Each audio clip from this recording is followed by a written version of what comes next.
La raison du plus fort est toujours la meilleure. Celle-là, tu la connais. La Fontaine l'annonce dès le premier vers.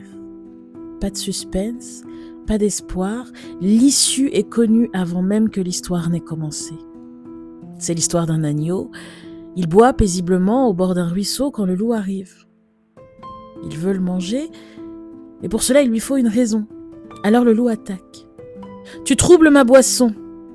L'agneau répond « Non, c'est impossible, je bois l'eau que tu as laissée filer. » Le loup n'abandonne pas. « Et je te reconnais, toi.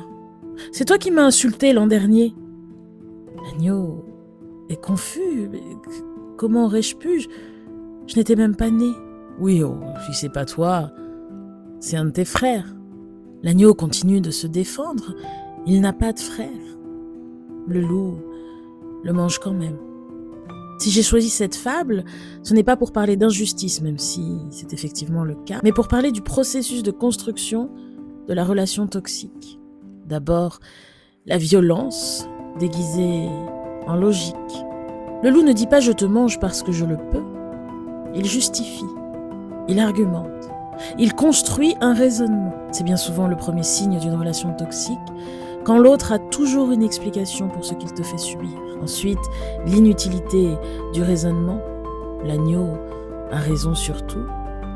Ça ne le sauve pas. Parce que le loup n'est pas là pour écouter, mais pour gagner. Un débat peut se gagner par les arguments, un rapport de force non. Se justifier face à la mauvaise foi, c'est s'épuiser pour rien. Et pour finir, la culpabilisation comme outil de communication.